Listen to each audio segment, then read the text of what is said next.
Most first-time buyers don't need more money, they need different information. Every year we speak with lots of home buyers who could have actually bought property 2, 3 or 5 years before, but they simply did not because of these avoidable mistakes. Mistake number 1. Waiting to save 20% deposit to avoid lender mortgage insurance. Many first-time buyers actually work hard to save 20% deposit to avoid lender mortgage insurance. But what they fail to check is the government scheme and policy that lenders have. There are lots of schemes that can allow you to get into the property with 5% deposit without paying lender mortgage insurance, like first-time guarantee scheme. Also, various lenders have various policies that allows professionals to get into the market with 10% deposit home loan without paying lender mortgage insurance. Also, if we look into the capital growth that a property would gain over a period of time, would easily substantiate the cost of lender mortgage insurance. So sometimes buying today could be much cheaper than buying in future. Mistake number 2. Only speaking with your everyday banker.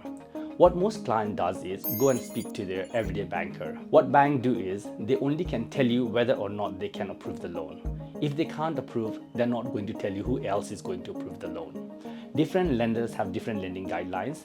They have different way of using income, expenses, thus the borrowing capacity with lender differentiates. Therefore, no does not mean all no. It's best to always check with different sets of lender and find the right lender for you.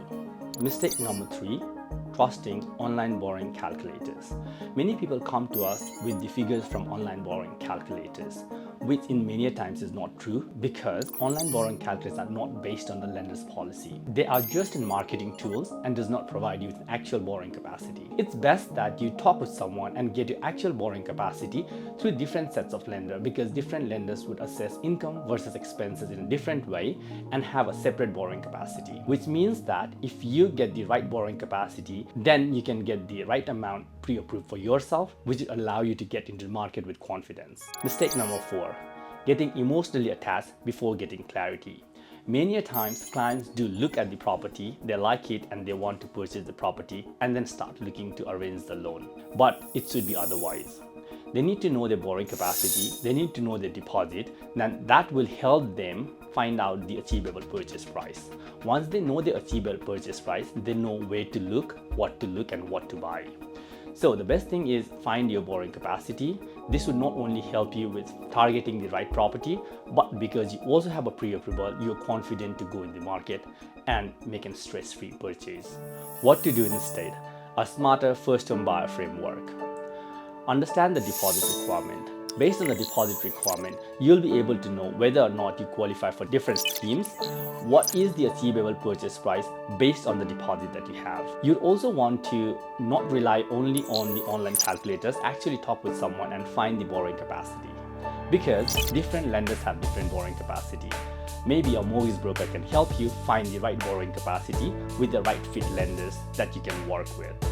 It's best to speak with someone who have access to lender's calculator and are able to give you actual borrowing capacity from different sets of lenders.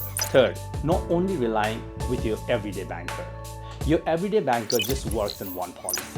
If you speak with someone like a mortgage broker, they would be able to access borrowing capacity from various lenders available in the market. They would be able to fit you to the right lender that can help you achieve your goal. Having more lender access means more competitive pricing, higher borrowing capacity, or a lower deposit requirement. Sorting out your pre-approval. If you have your pre-approval sorted through the lender, you can then go to the market and bid with confidence. This would allow you to target the right market segment. This would also allow you to bid with confidence so that agents takes you seriously, which would allow you to buy the property that you are actually interested in. If you are a first-time buyer and want to know any of these mistakes are holding you back, we have created a first-time buyer readiness checklist. It walks you through what lenders actually look at and helps you understand where you stand right now. Most first-time buyer does not need to earn more or save more. They just need right information earlier. Once you have that, getting into the market feels a lot less overwhelming.